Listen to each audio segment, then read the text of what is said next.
Evening, folks. Welcome to Shiloh Farms. This is Angel.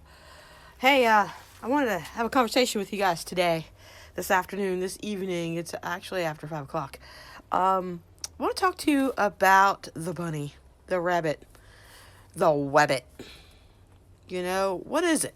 I'm sure Facebook or YouTube, and especially YouTube, has all kinds of videos on how to best case scenarios, perfect things, all about, everything about rabbits and rabbitries.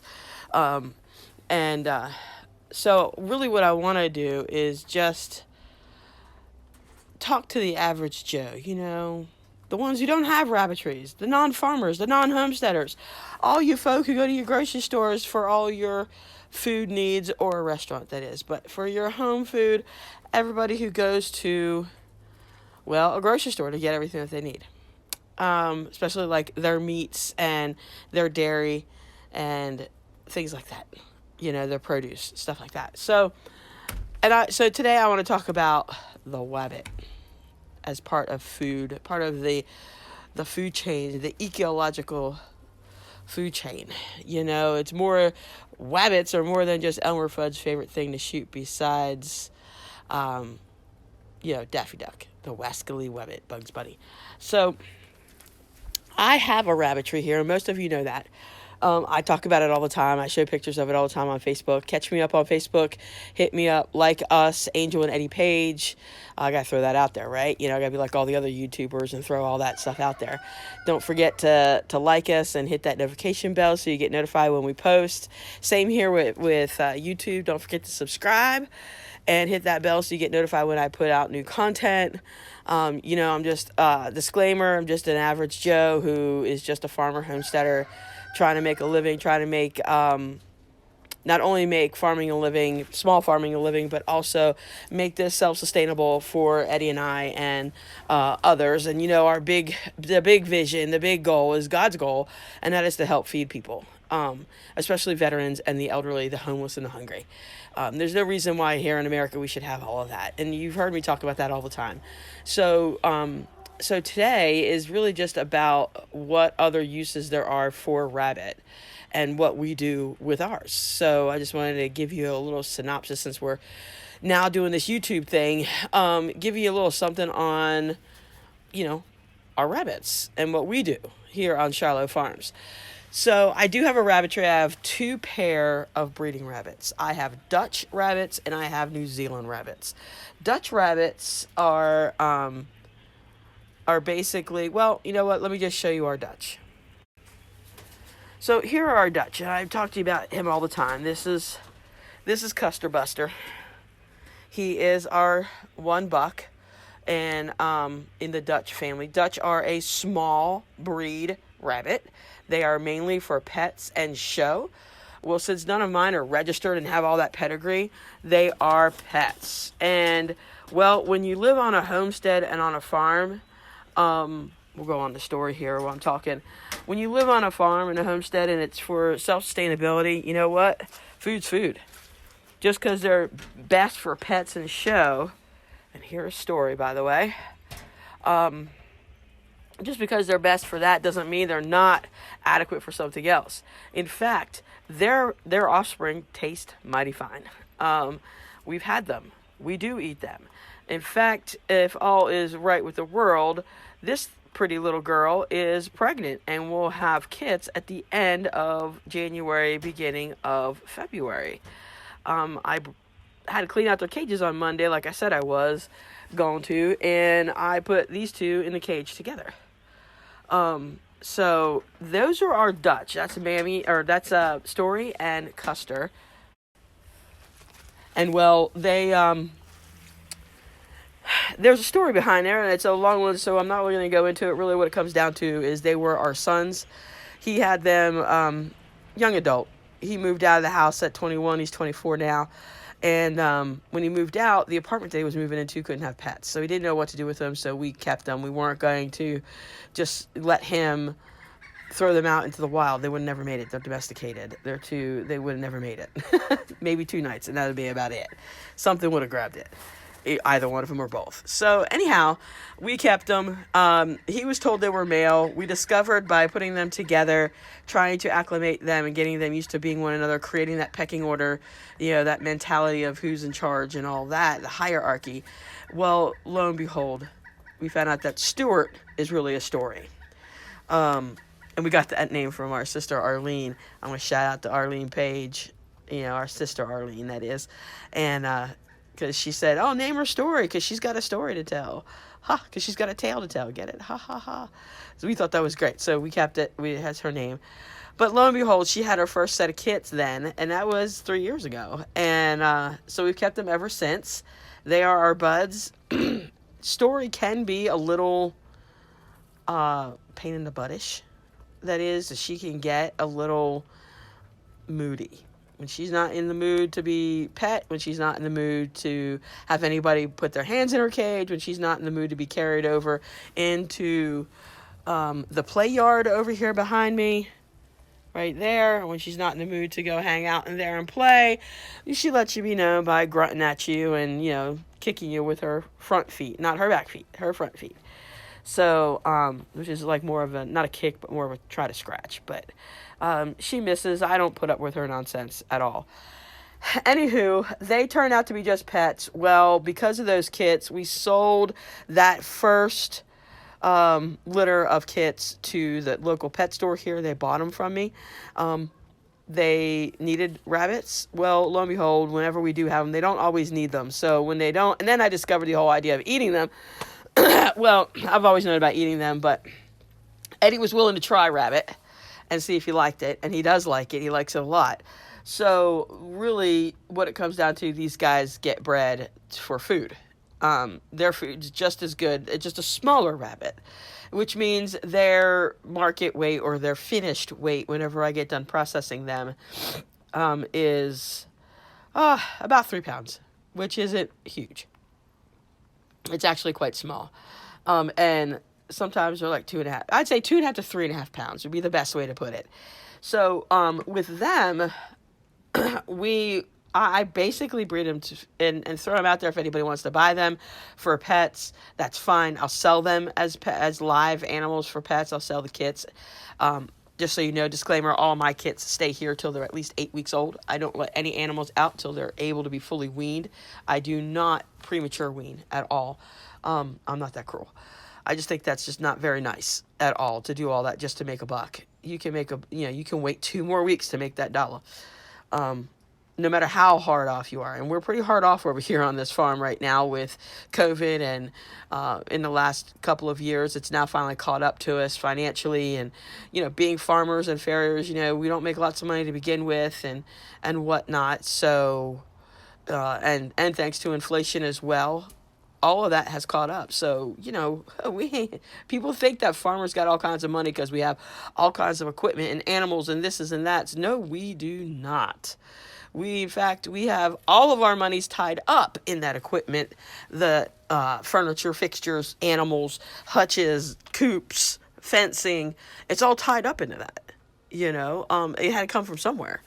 And so, no, we don't make it. That's a lie from the pit of hell. The devil is a liar, just so y'all know. But that's those guys. And we use those for food and for pets. Custer's just a cute little bunny. Just won't get rid of him. He's a good guy. So let me introduce you guys to the New Zealands.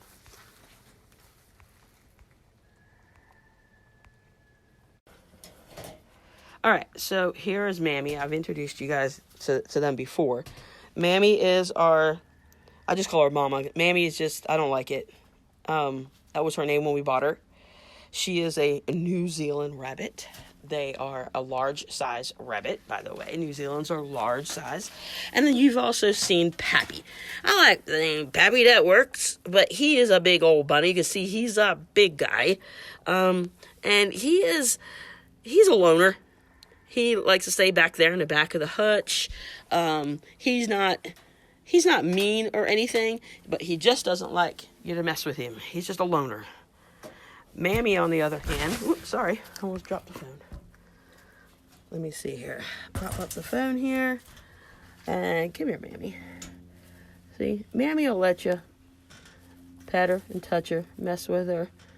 No problems. She's in the back of the hutch, so it's just kind of hard to reach her at the moment. It's in the evening, so it's their time to sleep and lay down and bed down and whatnot.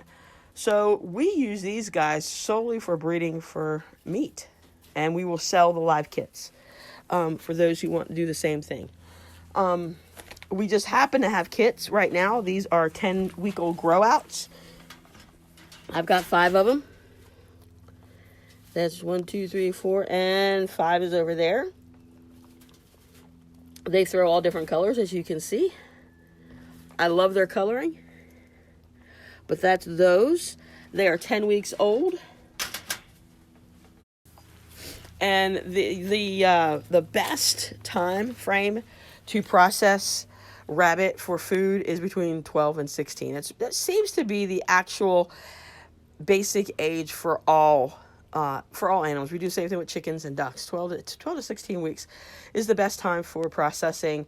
We call it processing. The reality is there's death involved, and there's butchering involved, and stuff like that. But not everybody wants to hear all the gory details, and that's okay.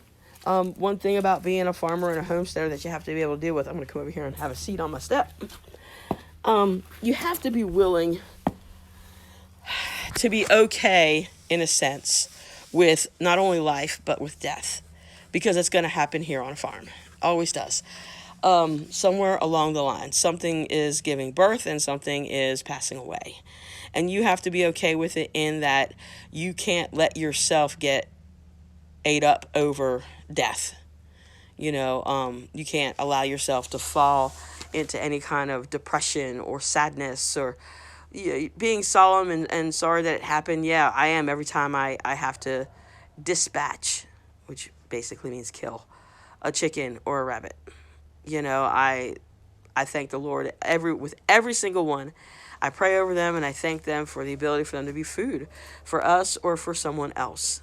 And because this is just the way God provided everything, and the way he created everything for it to go for us, is we do have to eat these animals. And we're so used to grocery stores that we don't see how the process is done, nor do we relate to it. And I think everybody should have to see how it's done. And everyone's like, oh, as soon as they see it, oh, no, I won't eat that. I won't eat every chicken again. Well, get over it. Get over yourself. You have to get past all that. Because the reality of it is this is what happens in order for you to eat. It happens with every animal that you have in order to eat. So it's respect and honor for it is what we have. And these guys here provide meat in our freezers. Because of inflation, meat has skyrocketed, especially beef. And so to eat any normal kind of right way, you got to have money, and we don't.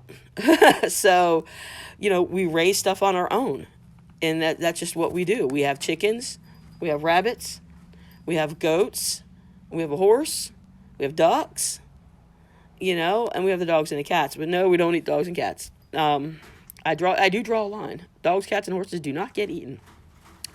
However, I had yet to eat one of our goats, but we will.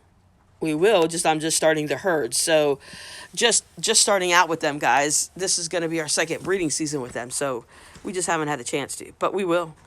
And so right now it's about the rabbits. Those grow-outs are going to get slaughtered and put in the freezer in the next couple of weeks. They will be, they are 11 weeks old this Saturday. So next Saturday, the 14th, they'll be 12 weeks old. So I'm looking at like the 21st, 28th is when I'm going to process them. I'm not really positive, just as soon as I can get that into that schedule, starting off the new year, trying to just get everything done. This month is a big planning month and all that. And I'm also trying to launch all this. I'm trying to really get off our feet and running with making this profitable. I want to make the rabbitry profitable. So with that said, we do have Dutch and we do have New Zealand. Now let me talk about, I keep saying, they taste good, they this, that, and the other. let me talk to you about, and I keep looking up because the sky is so beautiful. The sun is going down, and the trees are over there and in front of me. And as I sit here on my back steps, and oh, it's just gorgeous, just gorgeous. So, okay, sorry, shiny things. Let me look at you. Um, sorry about that. So, rabbits for food. Let me tell you, the cliche that rabbit, that, oh, it tastes like chicken, because, that's like the cliche for any other food. Well, this is not a cliche. Rabbit actually tastes like chicken. It actually is white meat like chicken. It shreds like chicken. It looks like chicken. It cooks like chicken. You can cook it like chicken. Any way that you can cook a chicken, you can cook a rabbit. Not to sound like Bubba Gump from Forrest Gump, but you can literally rotisserie a chicken. You can roast it. You can bake it. You can cut it up into parts and bread it and fry it. Make fried chicken out of it. You could do chicken stew or rabbit stews. This is all rabbit, by the way. Rabbit stew, fried rabbit, like I just described. You could do rabbit pot pies. You can do like a pot roast type, but using rabbit. You can do it that way. There's just, you could put it on a grill. You could put it over an open fire and spit that sucker. There's so many different things that you can do with rabbit. And it is lean meat, skinless meat, like you can get chicken. The only difference is the chicken does have skin. If you want it skinless, you can get it that way, or you can make it that way by pulling it off. With rabbit, you don't have that. Their skin is their fur. So, it just makes sense that you have a skinless animal. And it's everything like chicken is, and it does taste like chicken. It's just as lean. The protein count, I think there's maybe 3 or 4 grams of protein more per ounce of rabbit than chicken.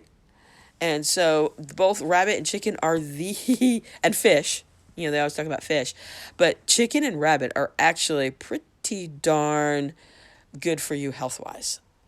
Rabbit's very healthy for you. So Eddie tried it. He liked it a lot, and that's what we eat a lot of. We eat rabbit, we eat chicken, and I am able to get pork from the store when those pork butts are on sale. Otherwise, I don't buy it. I don't get pork chops. I don't do any of that kind of stuff at the grocery store because we have meat here. I don't have to buy our meat. I'm not going to. Sorry about that, but I'm still sick, so I'm just trying to breathe. We're not going to buy beef or anything like that. Plus, our son also works for a cattle company. He's a ranch hand for a cattle company, so we can get beef that way if we need to. And we also know where that beef comes from. And it is local here in Rutherford County. So anyway, I want to throw all that out and talk to you about that because I want y'all to know that rabbit is actually a healthy food. And if you're wanting to try it, especially after listening to this, if you're wanting to try it, I'm willing to offer it to you to give it a whirl. I would love for you to try rabbit. And I'll do what we need to. Let's get together. Let's connect.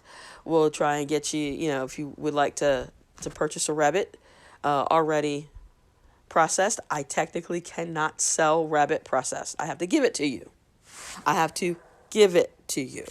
I can't charge you anything. And I'm not going to charge you anything.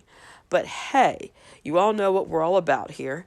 And if you would be so kind as to think about some type of donation to the farm, to us, to Shiloh, for that opportunity to have rabbit, well, by golly, I appreciate that. I'll take it as a blessing, and I thank you for it. We are in the process, and this is the year that we would like to get this spot behind me, right here. Let's see if I can make it happen, which is our back porch. And I want to turn that into a kitchen, is what I want to do. And a separate kitchen than the one we have. Because here in North Carolina, cottage laws, they allow you to have a kitchen and bake out of your home and all of that and cook out of your home as well. Certain things, not everything, certain things. All the canned goods, all the home canning, candy, chocolates, pickles, all the like I said, all the canned items, even home canning goods like regular food, not just chow chows and relishes and stuff like that, like we all think of, and pickles, but also pasta sauces and soups and everything, stews. That's anything that can be processed in a jar. I can sell it if I have a separate kitchen here in North Carolina. It has to be separate from my own kitchen, and it has to be inaccessible to an animal. So, although we have tons of animals, I have to, like this gate right here, we have to secure it a little bit better, and I have to put something across the between the porch and the deck, right along there is what I have to do to close all that off, make doorways, so that way I can have everything closed while I'm working in there, so that no animals can come in whatsoever. And then I'll be able to do all of that, and I want to. And doing it right, I would also have the type of kitchen in there that perhaps what I can do is process and sell rabbit and chicken. I can sell eggs all day long. I can actually sell chicken all day long too. I just have a limit per month and per year that I can sell processed chicken, but I cannot sell processed rabbit. That falls under beef, pork categories. So I cannot. Again, I can give it away. Just like I can't sell goat's milk, raw goat's milk, for human consumption to drink. I have to label it for non-human consumption. But hey, once you buy it, you do what you want with it when it's raw. It's raw milk. We drink raw milk every day. I filter it and strain it daily whenever I, milk the animals, milk the goats, and we drink it. I make cheese out of it. I make yogurt out of it. Whatever the case may be, I can't sell those products to you, but I can give them away and if you'd like to donate, I'm not going to say no, if you know what I mean. So, I say all that to say we are looking to do that with at least doing the kitchen right. I'll be able to process rabbit too. And I'm wanting to make the rabbitry over here, I want to make it profitable. And tomorrow, I'll put out pictures on Facebook. We have some new, exciting newcomers coming to visit and stay and live with us here in the rabbitry. And I'm not going to tell you what. I'm not going to tell you who. I'm just going to tell you it's coming. And, well, I'm excited. I'm so excited. We're just going to add on. God gave us an opportunity. I believe it's the Lord talking. He said to be smart about it. I had an opportunity for 4 breedables plus I think 6, maybe even 9 grow outs. So I had an opportunity for a lot, but we're not. Oh, that was one of the dogs behind me. But the Lord said, no, you can have a pair. So we are getting that pair tomorrow afternoon. So I'll be posting some stuff. I might even post a video and put it up on here. But I'll definitely have pictures on Facebook and Instagram. Not a problem. So catch me up on all those places too. And I want to encourage you. If you want to give rabbit a try, don't be afraid to. Just don't be afraid to. Give us a jingle, and we'll gladly help you out the best that we can. Rabbits can be bred monthly. They literally can be bred monthly because their gestation is 30 to 32 days. They give birth, they wean at 3 to 4 weeks, and they can get pregnant. And they can actually get pregnant while they're weaning and while they have and lactating, while they're feeding their young, they can get pregnant with some more. I wait till they are weaned and then I breed again. I don't, we're not a rabbit mill, but I do put them in the freezer. And, I do provide rabbit meat for a few other people around here in the neighborhood, in the county here. So would love for you guys through this video be interested in getting that. If some of you are interested in your own rabbitry and want to do it yourselves, I have kits here available for you. They cannot be bred with one another. They're related. That whole hutch of New Zealand's there are related to one another. They can't be bred. But you can at least get one or get two does and find you a buck somewhere else. And, then you have does that you can breed with an unrelated buck. Absolutely. I actually sell my kits for 15 a piece. And I multiples, it's like 15 for one, 25 for two, and let's talk if you want more than two. That kind of thing. Because you don't find many people who want more than two at a time.